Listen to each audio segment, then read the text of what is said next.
ይታደስ በአዲስ ከተማ ክፍለ ከተማ ወረዳ ኮሚኒኬሽን ጽሕፈት ቤት በየሳምንቱ ተዘጋጅቶ የሚቀርብላችሁ የፍትህ አዲስ ዝግጅታችን ነው። ሰላም፣ በዛሬ ፍትህ አዲስ ዝግጅታችን የመንግስት ውዝፍ ደሞዝን በሕግ እንዴት ማስከፈል ይቻላል በሚል ርዕስ አዘጋጅተናል። ይከታተሉ። የመንግስት ውዝፍ ደሞዝን በሕግ እንዴት ማስከፈል ይቻላል? በአዲስ አዋጅ ቁጥር 1332/2016 መሰረት የመንግስት ሰራተኞች መብትና ግዴታን የሚደነግገው አዋጅ በቅርቡ ተሻሽሎ አዋጅ ቁጥር 1332/2016 ሆኖ መውጣቱን ያውቃሉ?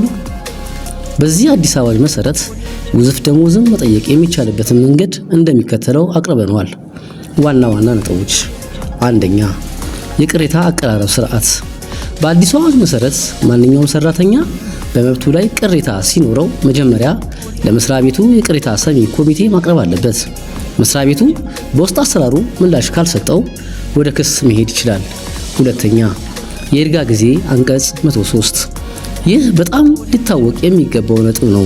በአዲሱ አዋጅ አንቀጽ 103 መሰረት ማንኛውም የደሞዝ ክፍያ ጥያቄ መብቱ ከተፈጠረበት ጊዜ ጀምሮ በ6 ወር ጊዜ ውስጥ ካልቀረበ በይርጋ ይታገዳል።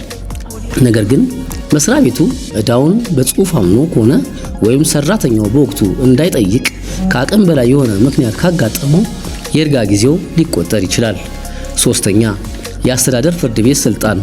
በአዲስ አዋጅ መሰረት በደሞዝና ተያያዥ ጥቅማ ጥቅሞች ላይ የሚነሱ ክርክሮች የማየት ስልጣን ለአስተዳደር ፍርድ ቤት ሰጥቶታል። የዚህ ፍርድ ቤት ውሳኔ በመሰረታዊ የሕግ ስህተት ምክንያት ካልሆነ በቀር የመጨረሻው ይሆናል። አራተኛ፣ ተጠያቂነትና አፈጻጸም አዋጅ። የመንግስት ሰራተኛ መብት እንዲከበርና ተገቢው ክፍያ በወቅቱ እንዲፈጸም ያዛል። ፍርድ ቤት የወሰነውን ክፍያ መስሪያ ቤቱ ለመፈጸም ፈቃደኛ ካልሆነ አቃቤ ሕጉ ለሕግ የበላይነት ሲባል ውሳኔው እንዲፈጸም የማድረግ ግዴታ አለበት።